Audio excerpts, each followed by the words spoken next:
tu as fait un livre, hein, c'est ça, sur Sergueï, hein. Tu as travaillé sur son cinéma. D'ailleurs, j'en ai un exemplaire, je vais vous le montrer après. Euh, comment tu perçois ce travail-là, qui est énorme de documentariste, parce qu'il travaille comment, Sergueï Lonitza, parce que c'est impressionnant, cette masse d'images là qui réceptionne, qui montre, qui l'analyse avec un tel regard, quoi. Enfin, c'est assez unique, parce que dans l'histoire du cinéma, on les compte quand même sur les doigts de la main, les gens qui font ce travail quand même à la fois de recherche. Comment ça se passe avec Sergueï? Tu peux nous parler un peu de tout ça, parce que c'est la base même de son travail. Ouais. Alors pour ce travail-là, c'est un petit peu singulier, puisque comme je l'ai dit tout à l'heure, il y avait au tout départ l'idée de faire un projet de film de fiction sur Babillard, et donc une recherche d'archives, de documents qui s'est fait dans le cadre de ce projet-là. Mais en fait, ça s'est fait un peu... le premier projet qu'il a fait, le premier film de remontage qu'il a fait, c'est un film qui s'appelle Blocus, qui est sorti en 2005 et qui est sur le blocus de Leningrad. Et il nous avait raconté que, tout simplement, il était en train de travailler dans une salle de montage et qu'à côté, c'était dans les studios nationaux de documentaire de Saint-Pétersbourg, dans la salle d'à côté, on restaurait donc des vues qui avaient été prises donc, pendant le siège de Leningrad, pendant les 900 jours de siège de Leningrad. Les opérateurs qui étaient présents ont continué de filmer, spontanément d'ailleurs. Et donc il y a eu des images qui ont été tournées pendant quasiment toute la totalité du blocus. Et il a été complètement fasciné par ces images et il s'est dit il faudrait que j'en fasse un film. Puis il nous avait raconté que justement il ne savait pas. Alors son obsession à chaque fois quand il est devant des archives comme ça, c'est comment est-ce qu'il va pouvoir les monter. Parce que donc vous l'avez remarqué, il y a un parti pris très fort chez Losnitsa, c'est de ne pas commenter les images et de ne pas faire un documentaire historique. Mais souvent, chez les grands documentaristes, hein, il y a souvent ce type de travail où il n'y a pas de commentaires, justement. Mais chez Losnitsa, il y a aussi une autre particularité, c'est aussi ce travail avec le son, cette sonorisation des images, qui là est faite vraiment... aujourd'hui, hein, il y a très peu d'archives, alors sauf les archives du procès, là, qui sont sonores. Il y en a quelques-unes qui sont sonores, mais la plupart du temps, ce sont des archives muettes. Et même quand elles sont sonores, les sons d'ambiance sont faits avec un ingénieur du son, Vladimir Golovnitsky, avec lequel Losnitsa travaille depuis le début des années 2000, et avec lequel il travaille de manière extrêmement étroite. C'est-à-dire que le montage image et le montage son sont faits quasiment simultanément. Ils sont dans deux salles, l'un à côté de l'autre, et ils font ça quasiment en même temps. Donc, bon, mais pour revenir sur le rapport aux archives, il a donc commencé comme ça, un peu par hasard, à tomber sur des fonds d'archives qui l'intéressaient. Et donc oui, pour Blocus, il se disait comment est-ce qu'il allait pouvoir monter ces images, et c'est en découvrant les images qui n'avaient jamais été montrées, ou quasiment jamais été montrées, des images de pendaison de soldats allemands après le siège, que Losnitsa s'est dit je sais comment je vais pouvoir faire mon film, parce qu'il a toujours ce souci de ne pas de ne pas adopter un seul point de vue, mais de montrer toutes les facettes de l'histoire et de ne jamais construire de figure héroïque, puisque c'est précisément son travail, c'est de déconstruire toute la mythologie qui a pu être construite notamment par l'État soviétique autour de l'histoire. Et ce qui est très frappant, c'est que dans Babillard, vous avez vu, le film se termine à peu près de la même façon, par une scène très similaire. Donc ça, c'est vraiment un point commun entre les deux films. Mais son obsession, c'est toujours comment est-ce que je vais pouvoir donc monter les images sans mettre de commentaires. Donc comment est-ce que je vais pouvoir finalement presque construire une dramaturgie, il emploie souvent ce mot, à partir de ces images documentaires. Depuis le milieu des années... Enfin, depuis... donc il a fait ce film Blocus en 2005, et puis après il en a fait à peu près tous les 3 ans. Mais récemment, en fait, il fait appel à des documentalistes qui vont chercher ces archives, là en Babillard. Donc il y a énormément de fonds qui ont été mis à contribution, alors notamment le fonds de Krasnogorsk, qui est très connu, puisque ce sont les archives du film soviétique, hein, de toute l'histoire, où souvent il va puiser les choses, et où il a retrouvé... Enfin, c'est les personnes qui recherchent les archives pour lui ont retrouvé ces images du procès de Kiev que aucun historien ne connaissait. Enfin, c'est des images qui étaient vraiment inconnues Et d'ailleurs, donc, le dernier film qu'il a présenté à Venise, qui s'appelle Le procès de Kiev, c'est un film qu'il a fait avec des images du procès, donc vous avez vu, mais qui ne concernent que ce procès. Tout le film est centré autour du procès, avec des images qui ne sont pas dans Babillard, mais qui ont servi par ailleurs. Bon. Donc c'est un très long travail, effectivement, de recherche, qui n'est pas fait directement par lui, et lui, souvent, il a des copies de travail de très mauvaise qualité, à partir de laquelle il fait le choix des rushs qu'il veut conserver, et après, une fois qu'il a fait ce choix-là, il y a tout ce travail de restauration des archives qui est fait pour leur donner cet aspect si... Enfin, moi, je trouve que ce qui est le plus étonnant dans ces films actuellement, c'est la nature même des images. On a le sentiment qu'elles ont été tournées il est fait avec quel financement? Enfin, toutes ces moyens. Alors, c'est souvent des coproductions. Des coproductions parce que souvent l'Europe finance beaucoup. C'est beaucoup l'Europe, la France. Et là, c'est le projet de l'Holocauste de Babillard qui a aussi été qui a contribué avec le mémorial, voilà, avec le mémorial. Qui a financé une partie voilà. de son travail. Pour le coup, c'est. D'accord. Vous avez peut-être des questions pour Damien, peut-être si vous voulez intervenir, j'arrive. Je voudrais revenir sur le son. Par exemple, on voit quelqu'un qui pousse une poussette, on entend le bruit de la poussette. Et c'était des images sans son. Oui, oui. Et il fallait imaginer ou retrouver quel son aurait pu être cette poussette, ou les chars qui passent sur le pont en métal, on entend les chenilles. C'est quand même assez fou, quoi. Ah bah, Vladimir Golensky est un véritable génie du son. C'est quelqu'un qui alors, si vous voyez un film de Loznitsa, un documentaire qu'il a tourné avec des images qu'il tourne lui-même, sachez que c'est le même ingénieur du son qui fait aussi le travail. C'est-à-dire que, par exemple, si vous regardez Maïdan, le film de Loznitsa qui porte sur la révolution de Maïdan de 2014, voilà, vous voyez le premier plan de Maïdan. C'est de la foule réunie devant une scène et qui entame l'hymne national ukrainien. Bon, quand vous voyez ce plan, vous vous dites, bon, bah, le son a été pris par des ingénieurs du son sur place et puis c'est le son de la foule. Et Sergei Loznitsa avait dit qu'il y avait 7 pistes son sur ce son-là, dont la principale est le chœur national de l'hymne ukrainien, parce qu'il trouvait que le son, justement, qui avait été pris ce jour-là n'était pas assez puissant. Et donc, il avait demandé à Vladimir Golensky de fabriquer à partir d'autres un son qui était beaucoup plus fort. Donc, il y a tout un travail de composition comme ça. Et en fait, c'est pour ça qu'ils le font en même temps, parce que le son donne à l'image une toute autre... grâce au son, en fait, alors, ça pose de grosses questions. Hein. Souvent, les historiens sont assez choqués par cette démarche. Je vous donne tout de suite la parole, mais je vais prendre un exemple. Moi, par exemple, dans ce film, il y a un moment que je trouve très problématique par rapport à ça. C'est à la toute fin. On voit ces images de pendaison, et après l'image de pendaison, on voit la foule. Et sur la foule, il y a une espèce de hurrah, alors que les images ne montrent pas particulièrement de hurrah. Donc là, c'est vraiment une lecture... de l'histoire, hein, qui est faite, enfin, c'est une lecture qui est proposée par le cinéaste de ce qu'on voit, et ça, alors, Loznitsa l'assume totalement, hein, c'est-à-dire que il dit, c'est mon point de vue, et pour tout vous dire, quand il nous avait montré, lorsqu'il était venu à l'université, lorsqu'il nous avait montré les rushs de Babillard sur lesquels il était en train de travailler, il nous avait montré des images d'archives, et il nous avait montré des images de fiction qu'il avait tournées, où il essayait de créer un trouble entre les deux, de reconstituer d'une certaine manière des images d'archives. Donc il joue comme ça toujours en permanence sur la frontière, sur une frontière entre rapport aux archives et à l'histoire, et en même temps construction d'une forme de fictionnalisation. Bon, mais lui explique que c'est pour créer un effet de présence et pour rendre ces images, pour annuler d'une certaine manière la distance. Et le son actualise, finalement, le son actualise l'image. Totalement.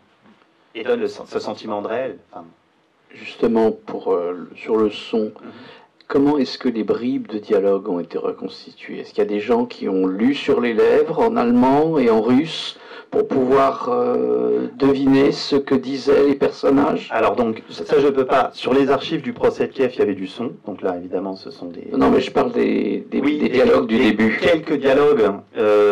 Alors ça, je ne sais pas. Je ne vais pas vous dire de bêtises. C'est une question que j'aurais aimé poser à Sergueï, j'ai pas pu. Mais donc je ne sais pas exactement. Notamment, il y a alors il y a des, quand il y a des petits bonjour, au revoir, ça c'est complètement reconstitué.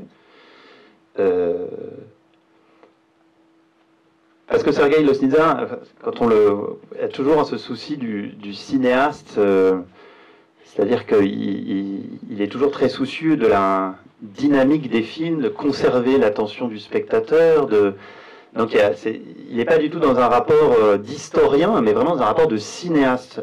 Je trouve que c'est très important, c'est-à-dire il prend ces images aussi pour ce qu'elles sont en tant qu'objet esthétique.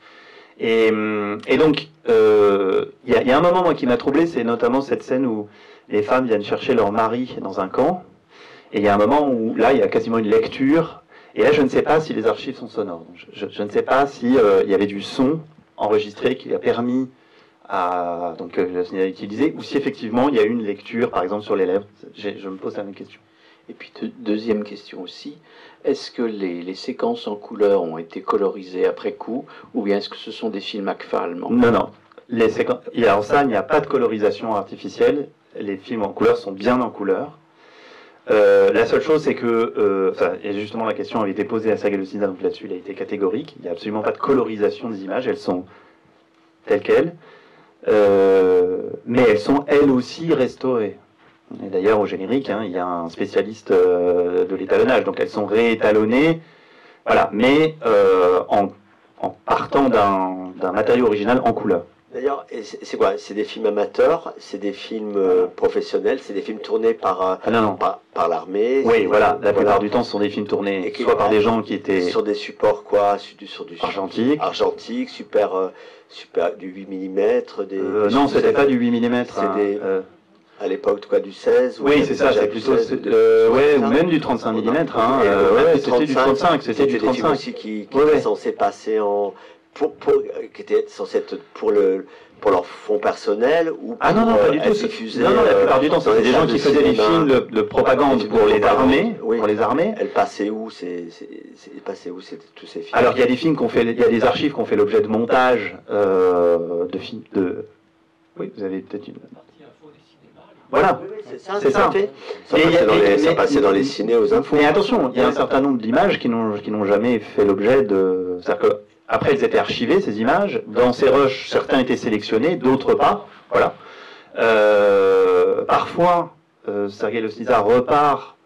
Alors là, c'est singulier parce que quand il a fait Blocus, par exemple, les images qu'il a utilisées avaient déjà été beaucoup utilisées par des films de propagande. Quand il a fait un film sur les funérailles de Staline, qui s'appelle... Oui, qu'on a programmé ici. Voilà. À la toile. Voilà. Les images, là, avaient été tournées pour un film qui s'appelait Le Grand Adieu, qui était un film qui devait être un film de propagande retraçant les funérailles de Staline, et qui a été immédiatement censuré à sa sortie. Donc personne ne l'a vu, ce film.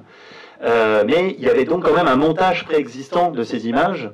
Donc voilà, il y a des cas où c'est pas tout à fait c'est pas le cas, parce que il n'y a pas de film qui avait été constitué sur la même base que celle qu'a constitué les images. En revanche, toutes les images, loin de là, ne sont pas inédites. Il y a des images qui avaient déjà été montrées, voilà. Ce qui est inédit, ce sont les images du procès de Kiev. Là, il a vraiment trouvé. Et puis, alors, aussi paradoxal, par exemple, le texte de Vassili Grossman, ce texte absolument magnifique, qui a été clé aussi dans l'élaboration du film. C'est-à-dire, Loznitsa explique que c'est en trouvant ce texte qu'il a réussi à se dire qu'il pouvait monter le film. Enfin, le texte, il savait que tout le film le texte devait venir à l'endroit même de l'événement. Et ce texte-là, il en avait trouvé un fragment sur Internet. Mais aucun moyen de retomber sur le texte global, original, qui avait fait l'objet d'aucune publication. Et en fait, il a retrouvé à Londres l'avocat des ayants droit de Vassili Grossman, qu'il a mis sur la piste d'une édition en russe de ce texte, fait par un petit journal de Riga en 1991. Et ils ont réussi à retrouver une édition de ce journal. Pourquoi est-ce que... Alors, ce texte a été écrit en 1943. Et pourquoi ce texte était lu là? Parce qu'il avait été écrit en yiddish, il avait été publié en yiddish, la première fois. Et donc le texte était inaccessible, et seul ce journal avait fait le travail de publication. Et les explosions de Kiev du NKVD, où est-ce qu'il a trouvé ces archives-là? Alors, que je ne dise pas de bêtises, oui, j'ai un trou là. Elles sont très rares, hein. Elles sont très très rares. J'ai un trou sur ça. Les images, les photographies, ce sont des photographies qui ont été léguées par l'épouse de la personne qui a fait les photographies en 1984. On a découvert en 1984 qu'avait été secret jusqu'à l'action des photographies, qui avait été gardée dans un fonds privé. Et les images du NKVD, c'est dommage parce qu'il l'a dit, mais d'un seul coup j'ai un trou. Je peur de dire une bêtise, mais... Le film aurait mérité justement un commentaire, parce qu'on ne sait pas, là je l'ai appris dans le document, là, que c'était le NKVD, mais quand on regarde le film, oui. On ne sait pas si Oui. pourquoi il y a ces explosions. Oui. Alors ça c'est toujours... Oui. Ouais. Ah oui. Non, mais alors, vous avez raison, c'est-à-dire qu'il y a un choix parfois de l'OSNIDA de nous laisser devant des images qu'on a du mal à comprendre si on ne connaît pas bien les événements historiques ou le contexte historique. Et ça, non. Je vais juste délivrer une anecdote mais qui concerne les funérailles de Staline. Le film ne comporte absolument, les funérailles de Staline ne comportent absolument aucun commentaire. Pour le coup, là, il y en a beaucoup plus que d'habitude dans les films de l'OSNIDA. Il y a quasiment strictement aucun commentaire, parfois une date, mais rien du tout. Et c'est l'ami de l'OSNIDA, Leo Saliani, le grand cinéaste, qui a dit mais c'est pas possible, tu peux pas faire ce film et ne donner aucune information sur les images, d'autant que le film se termine à un moment où historiquement il y a eu pendant ces funérailles 10 000 morts à cause d'un mouvement de foule extrêmement mal géré. Et les images se terminent, pour ceux qui connaissent, évidemment, il y a une évocation de cet événement historique, mais qui n'est pas véritablement présent dans le film. Et donc, l'OSNIDA a rajouté à la fin un petit texte. Il a accepté de rajouter un petit texte qui contextualise un petit peu. Mais de sa part, effectivement, moins il y a d'informations, plus le spectateur, d'une certaine manière, est au travail avec les images. C'est-à-dire, se demande d'où viennent ces images. Et en fait, quelque part, il cherche à mettre les personnes dans une position qui n'est pas une position qui est la position habituelle quand on a un documentaire historique à la télévision, on nous explique tout, on contextualise tout. Je crois que l'OSNIDA, volontairement, il nous laisse devant des images qui nous posent des questions pour nous amener nous-mêmes à être dans une démarche réflexive à l'égard de l'histoire et à s'interroger sur ce qu'on a vu. Voilà. Pas être dans quelque chose qui serait, justement, on sortirait du film en disant, bon, bah, c'est une histoire qu'on nous a expliquée, on nous a expliqué ce qu'on devait comprendre, etc. Même lui, d'une certaine manière, explique qu'il est dans une posture d'interrogation quand il fait un film comme celui-là. Il se pose des questions, même sur le matériau sur lequel il travaille. Il n'a pas une lecture uniforme des images qu'il voit, qui garde une certaine part d'opacité. Donc voilà, il y a vraiment cette volonté de faire un film qui est vraiment un film artistique, et de ne pas tomber dans le documentaire historique au sens classique du terme. Voilà. Et après, bon, on peut discuter de la chose, mais... C'est ce qui fait vraiment sa spécificité. En fait, c'est un documentaire très personnel. Oui. On va faire comme ça, et monsieur après. Madame. Oui, bonjour. Oui. Bonjour. Deux questions en une. Je voulais savoir à qui monsieur Lotnitsa destine ses films. Est-ce que c'est plutôt pour les Ukrainiens? Est-ce qu'il y a une vision plus large pour les ex-républiques d'Union soviétique? Ou bien, et puis derrière, le message politique? Parce que je suis un peu choquée, enfin, étonnée, choquée qu'on soit plus sur un parti pris artistique. Je n'y crois pas tellement, en fait. Même si en apparence, il y a un côté esthétisant, enfin, pour le spectateur, enfin, je sais pas. Alors, enfin, c'est tellement inconfortable. Alors,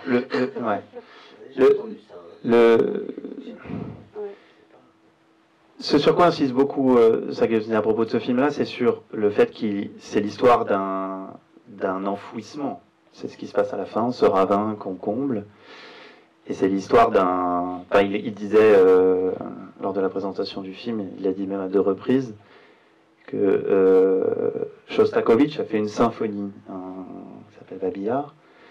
Il s'est rendu compte qu'elle n'avait été jouée que 2 fois en 30 ans à Kiev. Et il insiste beaucoup sur le fait que c'est un événement qu'on a véritablement voulu faire disparaître. Et donc, le but de ce film, hein, c'est de revenir sur cet événement. Mais, alors, à qui se destine ce film? Tout le monde en fait une lecture différente, évidemment, en fonction du rapport qu'on a à cette histoire, si elle nous est complètement étrangère ou si on y est impliqué pour une raison ou pour une autre. Mais quand je dis que c'est une forme artistique, c'est que je pense que ce qui intéresse Loznitsa, c'est qu'on ne se dise pas c'est du passé. Voilà. Il ne veut pas qu'on rentre dans ce film en disant ah oui d'accord, c'est des images d'il y a longtemps qui ne nous concernent pas au présent. Parce que pour lui, toute cette histoire, finalement, elle nous hante. Ce qui s'est passé, alors il expliquait hier, une chose que moi je ne savais pas, mais que lorsque la ville de Lviv, dont on a entendu parler, moi j'ai vu le film en janvier dernier, quand il a été présenté au Centre Pompidou. L'Ukraine n'avait pas été encore... elle était déjà en guerre, hein, Loznitsa le rappelle, qu'ils sont en guerre depuis 2014, mais n'avait pas été encore envahie hein, comme elle l'a été. Loznitsa, au passage, tout le monde pensait que... Enfin, je me souviens quelqu'un qui était intervenu et qui avait dit, mais aujourd'hui, compte tenu du contexte, Poutine ne peut pas attaquer... voilà, et Loznitsa, lui, était persuadé, il était tout à fait conscient de ce qui allait se passer.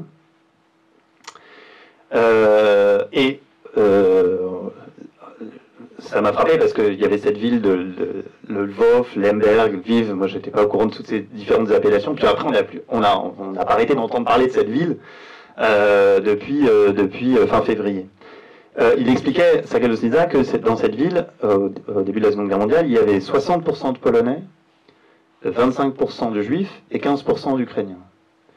Les Juifs ont été exterminés par les Allemands, et quand les Soviétiques ont repris la ville, ils ont déporté les Polonais, ils les ont chassés de la ville. C'est une ville qui est donc devenue artificiellement construite, devenue ukrainienne, à la suite des violences, des oppressions politiques. Voilà. Et donc, ce qui obsède Loznitsa, c'est pas de se dire « Ah, c'est les Allemands qui étaient terribles » ou les Soviétiques qui étaient terribles, c'est la manière dont la violence, dans le pouvoir politique, les peuples sont soumis en permanence à des formes d'oppression et de violence, mais aussi comment les peuples, parfois, y contribuent ou y participent, parce que, en fait, le film raconte aussi la difficulté de la guerre. C'est-à-dire comment on fait, enfin moi je crois que c'est un film, pour moi c'est un film qui est là-dessus, c'est-à-dire comment on fait quand d'un mois à l'autre, il faut saluer le nouveau dictateur, et si on ne le fait pas, on risque de mourir au prochain coin de rue, parce que le voisin va nous dénoncer en disant qu'on n'est pas du bon côté. Et que ça c'est une situation où il est facile, en temps de paix, d'une certaine manière, de porter un jugement, mais qu'évidemment, quand on se retrouve plongé dans ces états de violence, voilà.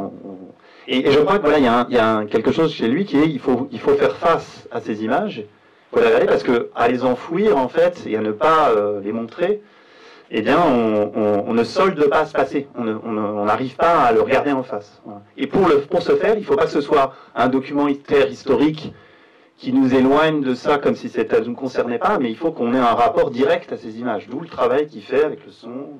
Mais vous verrez dans le livre auquel j'ai participé, il y a des historiens qui interviennent, et les historiens souvent sont quand même très gênés par la sonorisation des images, par exemple, en disant bah, ça c'est quand même une manière d'artificialiser un artifice, et puis d'une certaine manière c'est trahir l'archive. Et ils peuvent être très gênés d'ailleurs par parfois le point de vue de Loznitsa qui est toujours un point de vue personnel, subjectif sur l'événement. Mais lui dit, mais attendez, je ne suis pas un historien, donc voilà. Alors j'avais juste une remarque parce que je parle le russe et j'ai comment étudier un peu l'histoire de l'Union soviétique dans ce cadre-là. Et on sent qu'il y a une ambiguïté, une digestion en même temps des images de propagande, enfin, et l'utilisation des gros plans, des plans de foule. Enfin, ça m'a fait penser au cinéma d'Eisenstein. Je ne sais pas s'il se revendique de ce cinéma. Alors, il se revendique plutôt de Vertov, Esther Choub, Artadas Pelekian, plutôt que d'Eisenstein. Mais par contre, c'est très vrai, c'est-à-dire que, d'abord, en fait, ce qu'il faut savoir, il le dit souvent, c'est que c'était quand même des images qui étaient tournées par des opérateurs professionnels et qui sont très belles, très puissantes, très fortes.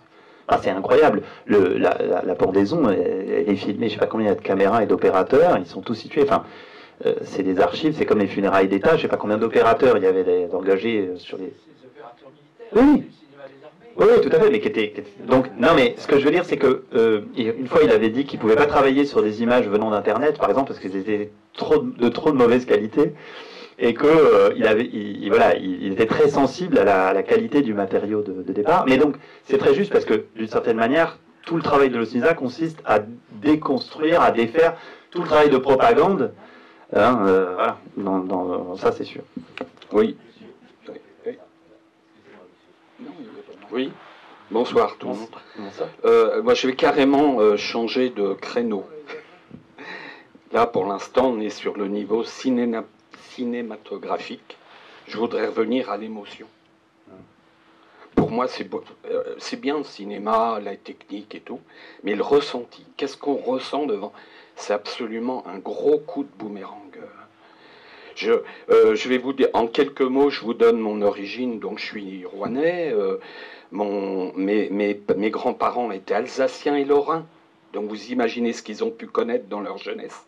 L'alternance de l'occupation. Mon père a été prisonnier 5 ans en Allemagne de 40 à 45. Et j'ai été passionné par tout ce qui est... Je suis né en 46. Passionné par la Seconde Guerre mondiale et tout. J'ai vu un nombre incalculable de films et de documentaires, entre autres les séries de Daniel Costel qui sont absolument extraordinaires, bien sûr à la télévision. J'ai visité le Struthof, j'ai visité Oradour, Mauthausen, Auschwitz, parce qu'en plus j'ai deux grands-oncles qui sont morts à Mauthausen, qui s'appelaient, je m'appelle Jean-Pierre, et l'un s'appelait Jean et l'autre Pierre.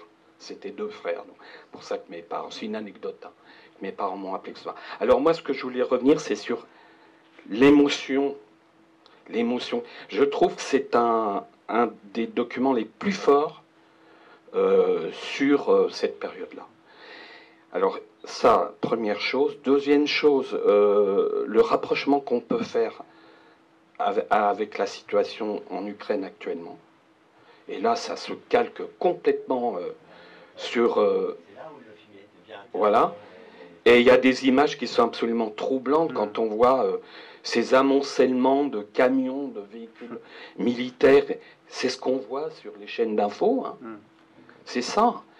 Et en supplément, aussi on est rouennais, et c'est pas rien d'être rouennais. Parce qu'on a connu l'occupation allemande. On a connu les panneaux en allemand. Enfin, pas moi. Mais il y a des documents qui les donnent. Quand on regarde les livres anciens sur Rouen de l'époque, tout était fléché en allemand. Tout. Et vous imaginez quelle joie donc, a pu être la libération.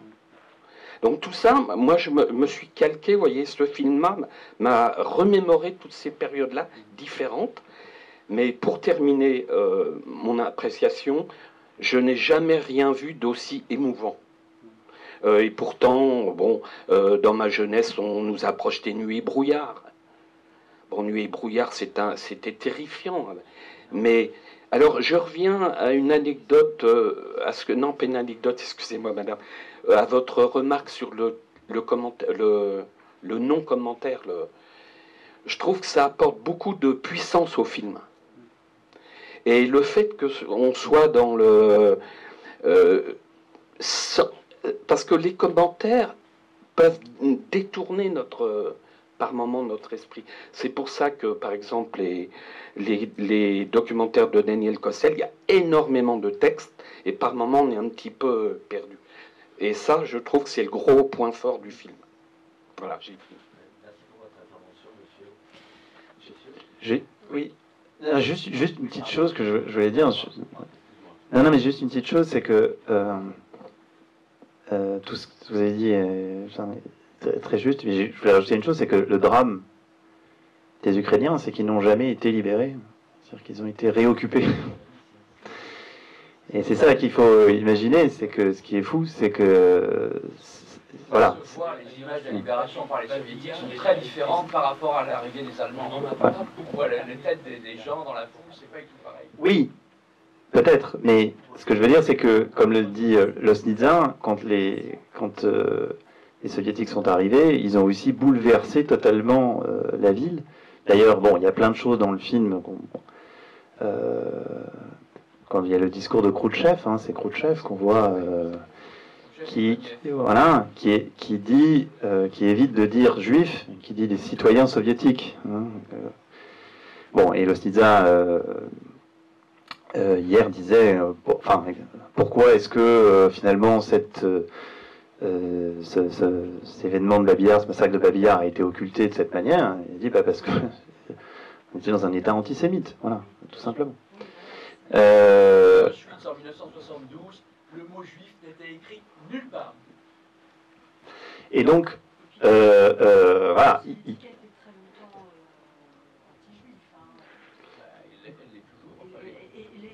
le sont toujours. Voilà, il y a toujours une forte immigration. Ouais. Non, mais ce que je voulais dire, voilà, c'est rajouter cette dimension du tragique de l'histoire, c'est que, voilà, c'est vraiment... Oui, ça va être difficile de parler après tout ce qui a été dit, parce que je partage l'émotion du dernier intervenant. Il parlait des films de Daniel Costel. Le fait qu'il y ait une bande-son qui soit artificielle peut choquer les historiens, ça se comprend. Mais les premières images de Barbarossa, on les a tous en tête avec les commentaires, les mêmes images. Et là, on comprend mieux ce qui s'est passé, je pense, à travers ces sons de camions. Donc, c'est la force de cet artifice. Et pour le coup, sur l'émotion, ça me rappelle l'émotion que j'ai eue en voyant Requiem pour un massacre, et qui est un film russe. Pour le coup, c'est une fiction qui relate les bûchers humains en Biélorussie. Et finalement, il y a des passerelles entre ces films. Et alors, sur le contemporain, oui, alors il faut pas tourner autour du pot. Il y a un peu le chagrin et la pitié dans ce film, vis-à-vis de l'Ukraine, vis-à-vis du roman national ukrainien. Où Babillard est un enjeu. Alors on est étonné effectivement que le mot juif n'apparaît pas, que les victimes sont des victimes soviétiques. C'était pareil dans la construction du musée d'Auschwitz, avant la chute du mur. C'était le martyrologe de la population polonaise. C'était ça, Auschwitz. Bon, alors Babillard, c'est un peu ce même phénomène. Et on comprend aussi les enjeux de l'histoire et de la mémoire. Poutine, avant de faire cette guerre dégueulasse qu'il fait au peuple ukrainien, il a commencé à triturer l'histoire. Il a fermé Mémorial et il a réécrit l'histoire. Et le risque, c'est que les Ukrainiens répondent à cette caricature par une autre caricature, et que, par exemple, on a parlé de Bandera, on voit Bandera à un moment donné, etc. Donc on se dit, le risque, c'est que les Ukrainiens, à partir du moment où ils désoviétisent à fond, ils dérussifient à fond, le risque, c'est qu'ils réhabilitent ces Ukrainiens et qui ont été les supplétifs des nazis dans la Shoah. Non mais vous dites une chose très juste, c'est d'ailleurs tout le problème de la position de Losnitsa actuellement, qui a été exclu de l'Académie des cosmopolitisme. Voilà, parce qu'il avait pris la défense de cinéastes russes anti-Poutine, artistes russes, et qui est un farouche antinationalistes de tout, voilà, ukrainiens, russes, voilà, il les renvoie dos à dos. Mais ça a été la première question qu'on a posée hier à Lostnitsa en disant, est-ce que vous n'avez pas peur de faire le jeu de Nambi, première question, est-ce que vous n'avez pas peur de faire le jeu de Poutine avec ce film qui montre que les Ukrainiens ont pu être complices bon, c'est nazi, bon, bref. Non, mais bien sûr, mais c'est pour ça que c'est ne pas du tout comprendre la démarche de Lostnitsa qui tend justement à dénoncer toute forme de mythologie nationale et d'invention d'une forme d'identité qui serait, voilà, exactement, de pureté. Et je voulais rajouter une anecdote sur le... Enfin, une anecdote, non, c'est pas une anecdote, c'est un détail important, enfin, c'est une information, je trouve, qui éclaire un peu les choses. Lorsque, justement, il était venu à Paris 8, il avait montré énormément de rush, il nous avait un peu expliqué comment il travaillait, et notamment, il avait montré une séquence de funérailles d'État, où c'est le moment des grands hommages, de Khrouchtchev, des grandes figures du parti qui sont sur la place rouge en train de déclarer les discours, et à un moment, sur un des rushs, il y a un petit oiseau qui passe derrière. Et vraiment. Et évidemment, avec son ingénieur du son, ils lui ont donné un petit son. Et il y a un côté presque... enfin, quand j'étais sorti de Funérailles d'État, le film il y a une dernière séquence comme ça où c'est une usine, tous les ouvriers sont à l'arrêt et puis il y a une espèce de vieille grue qui grince et qui dénonce évidemment tout le cérémonial. Et c'est un peu tati des fois. C'est une utilisation du son qui donne un effet de réel, mais qui, quand on l'écoute bien, des fois est un peu outrancière avec des petits détails si on y prête attention qui sont très drôles. En réalité, lui-même ça l'amuse beaucoup et il s'amuse beaucoup avec l'ingénieur du son. Et en fait, si on y prête bien attention, au bout d'un moment, on se dit oui, mais c'est une manière de dire aussi, attention, ceci est une reconstruction, ce n'est pas la vérité historique. C'est un travail que je fais sur des archives. C'est une manière aussi d'être honnête, en fait, avec le travail qui est fait. Parce que d'une certaine manière, la question qu'on pourrait poser à l'inverse, c'est qu'est-ce que c'est qu'une archive qui ne serait pas manipulée? Qu'est-ce que c'est qu'une archive... Est-ce que ces archives ont du son direct à l'origine? Non, la plupart non. La très grande majorité n'en ont pas. Si, on peut, mais c'est très compliqué, et la plupart du temps, les images sont muettes, en effet. Ouais. Est-ce que le public ukrainien a pu voir ce film? Vu les circonstances, probablement pas. Alors, d'abord, Sergueï Lostnitsa ne vit pas en Ukraine depuis longtemps, hein. Il vit à Berlin. Et le film... alors, j'avoue que je ne sais pas si le film a été... Alors, bon, non, je pense que le film n'a pas forcément... je ne sais pas s'il a été montré à Kiev. J'aurais peur de dire une bêtise. J'ai pas l'information. Je sais juste que le projet du mémorial a été mis à l'arrêt. Voilà. Après, je pense qu'actuellement, c'est très compliqué parce que Lostnitsa est persona non grata partout. En Ukraine aussi, puisqu'il a été exclu de l'académie. Il n'est pas assez... il n'accepte pas de condamner tous les artistes russes, donc à partir de là, bon... Oui, même dans la critique française, enfin la critique cinématographique, hein, vous allez trouver des papiers qui sont un peu limites, hein, des fois. Il est défendu par une presse toujours un peu la même, mais on trouve des choses, enfin si vous allez voir un peu sur le net, mais sur des blogs de ciné sérieux, hein, des choses, des articles dans des revues assez sérieuses, il est souvent hyper critiqué, et c'est vrai que sa position qu'il a faite là sur les artistes russes, enfin en tous les cas sur parce que c'est vrai qu'en Russie il y a énormément de cinéastes, de mouvements divers et associatifs, il y a toute une vie géniale, et les gens ne sont pas tous pro Poutine, hein. Et donc tous les Russes, et heureusement comme les Allemands n'étaient pas tous nazis et ainsi de suite, et voilà, la liste est longue.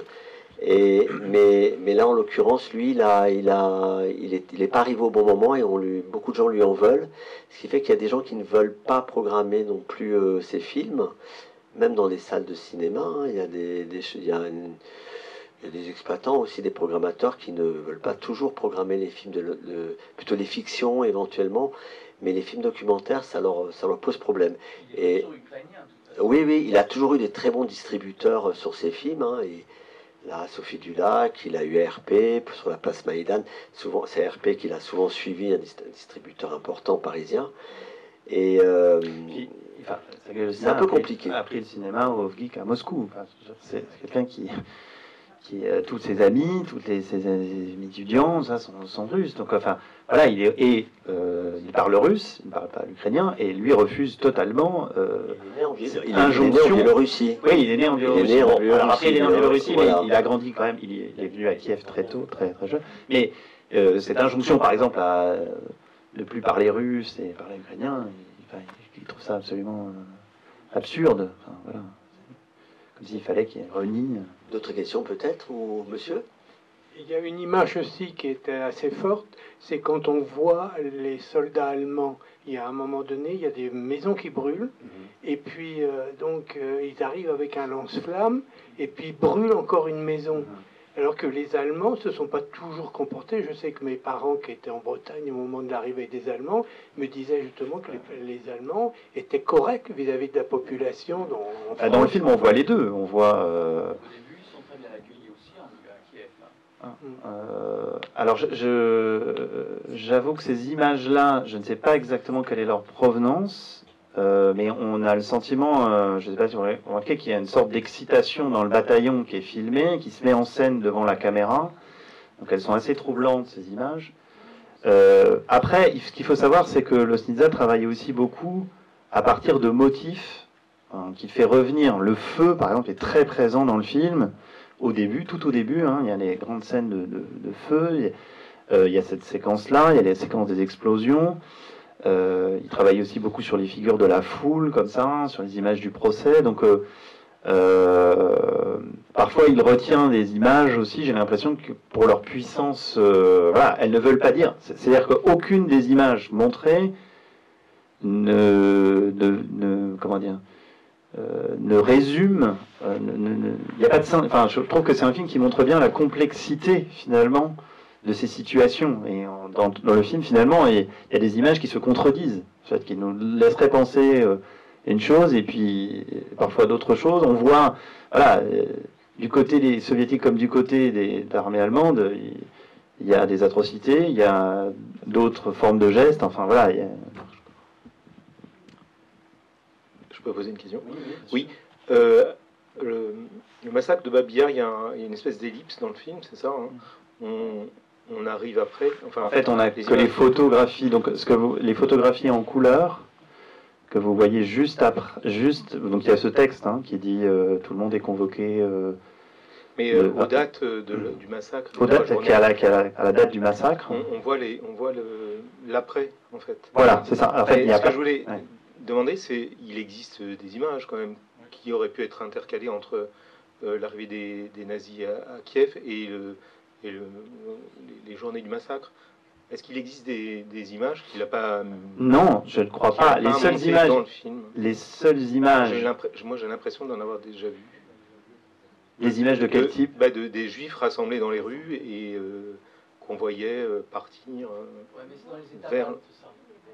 Peut-être pas des images de Babi Yar. Alors, pas du tout d'image. Alors en fait, il y a à ma connaissance, de Babi Yar même. Oui.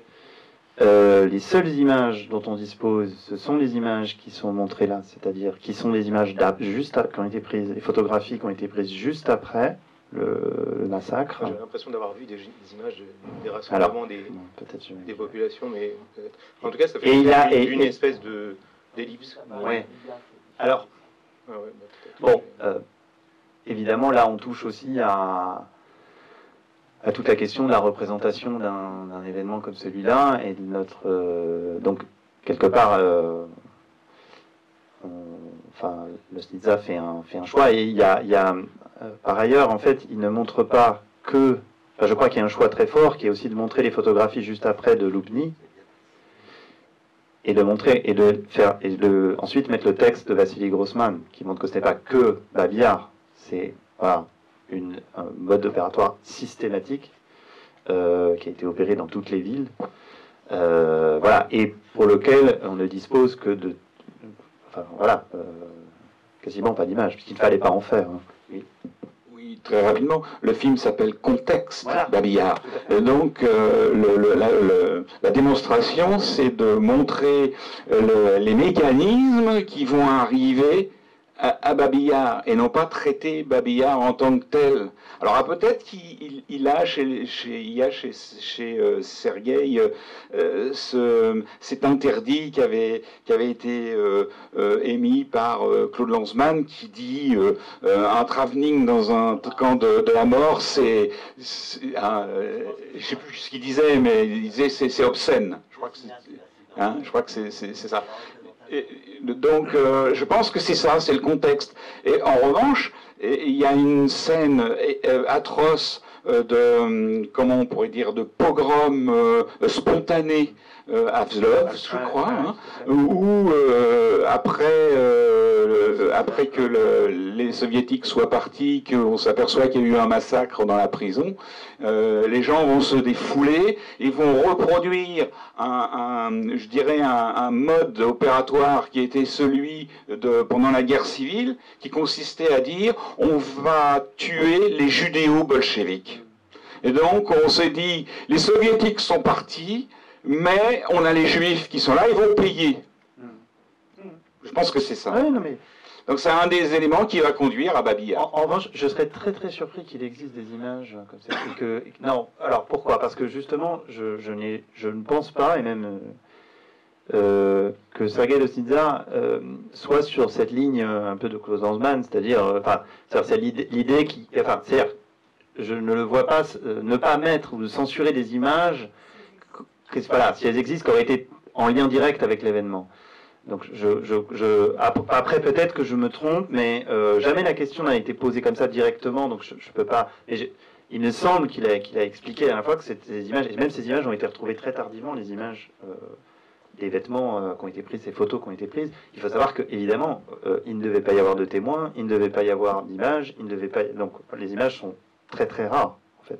Et lorsqu'elles existent, elles ont été conservées souvent de manière secrètes, et elles sont retrouvées dans des fonds privés. C'est ce qui s'est passé pour ces photographies, qui en fait ont été léguées par l'épouse de la personne qui avait pris les photos et qui les avait gardées secrètement. Donc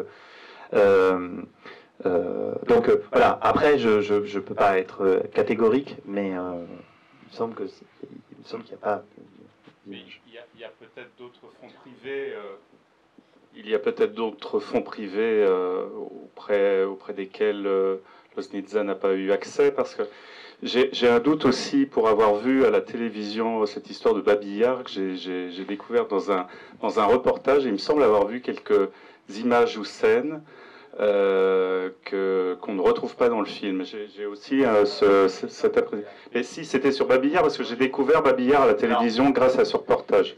Je peux pas être catégorique, mais la télévision ne se gêne absolument pas pour faire ce genre de choses. Et même un Patrick Rothman, alors s'ennuie pas, hein, prend des images qui n'ont rien à voir, il met un commentaire sur les choses, il dit voilà, il fait croire que ce que vous êtes en train de voir, c'est ceci, cela. Bon. Il est encensé partout, et alors que c'est vraiment... Non, mais après, bon, voilà, mais simplement il faut être honnête, il faut le dire. Et or ça, c'est quelque chose que Loznitsa ne fera jamais. Bon. Alors je ne sais pas du tout, je peux pas être catégorique sur ce cas-là, parce que mais je serais très étonné que ce soit le cas. Je serais très étonné qu'on ne lui ait pas posé la question, parce que j'ai donc assisté à 2 projections en sa présence, dans une salle de 400 places avec des gens très bien renseignés, qu'on lui ait pas dit mais vous n'avez pas mis les images, etc., alors que tout le monde était en train de dire ces images-là, je les connais, bon, voilà. Donc, et il a jamais, d'ailleurs, il n'est jamais pris en défaut. Il fait un travail de documentation historique absolument énorme. Donc, il sait très exactement tout ce qui existe et tout ce qui n'existe pas. Enfin, vraiment, il va chercher assez loin les choses. Donc, je pense que c'est plutôt la télévision, effectivement, qui s'est permis de dire, c'est Babi-Yar, alors que c'était pas exactement Babi-Yar, quoi. Bon. Mais voilà, je peux pas être absolument catégorique. Mais pour le coup, l'événement est très très bien documenté maintenant. Il y a notamment une association, Père des Bois, qui a fait tout un travail sur cet événement. Donc il y a un travail historique qui a été fait très précis sur... Alors, il y a le livre là de... Je permets de le montrer, hein, parce que le livre de Damien, qu'il a coécrit, enfin, c'est un travail universitaire, hein, sur Sergueï Loznitsa, un cinéma à l'épreuve du monde. C'est une éditeur de presse universitaire. Oui, mais c'est ça, Septentrion. Voilà. Donc c'est facile à trouver. Je pense. Oui, je vais simplement, peut-être pour conclure, on veut dire que si le film vous a intéressé, je vous invite vraiment à aller voir le reste du travail de Loznitsa, qu'il s'agisse de ses fictions, qu'il s'agisse aussi de ses films de remontage, parce que vraiment ce qu'il est en train de faire, donc juste après ce film-là, il a sorti un film qui s'appelle Mr. Landsbergis sur l'indépendance de la Lituanie, un film de 4 heures, avec un très très très long entretien avec justement le premier. Il est hyper ambitieux, voilà. Mais dans le sens donc il fait tout un travail comme ça de relecture de l'histoire soviétique et post-soviétique, qui est absolument passionnant. Et si c'est des choses qui vous intéressent, le travail de Loznitsa est incontournable, je trouve, aujourd'hui pour explorer cette histoire. Alors malheureusement, ces films-là ont été très difficiles à voir pendant longtemps, mais au cinéma du réel, il y a eu des festivals comme le réel où il a été montré un peu au centre Pompidou. Voilà. C'est vrai que c'est compliqué à voir. Mais certains édités en DVD. Sur Mubi, il y a eu un cycle. Oui, voilà, il y a des fois des sur Mubi, il y a eu un cycle sur des plateformes qui font des fois leur travail. Voilà, mais surtout, soyez vigilants parce que je pense que ces films seront un peu plus régulièrement programmés. Alors c'est tragique parce que c'est lié au contexte, mais le contexte fait que son œuvre, voilà. Et là, il y a donc au moins 3 films qui sont en préparation et qui peuvent potentiellement sortir en salle. Oui. Et puis nous, on a toute une actualité sur le cinéma ukrainien. Je voulais quand même vous signaler que demain, on sortait un film absolument magnifique qui s'appelle Jeunesse en sursis. Et franchement, je vous le conseille. C'est vraiment l'Ukraine d'aujourd'hui. Ça a été tourné avant la guerre, bien sûr. Le film a été fait il y a 1 an et demi, 2 ans, et qui montre bien toute cette jeunesse de 18-19 ans, même au lycée en tous les cas, et toutes leurs problématiques pour survivre à toute cette histoire. Et le film est absolument magnifique, ça s'appelle Jeunesse en sursis, je vous le conseille vraiment. Damien, merci beaucoup. Merci. En tous les cas, merci beaucoup. Voilà.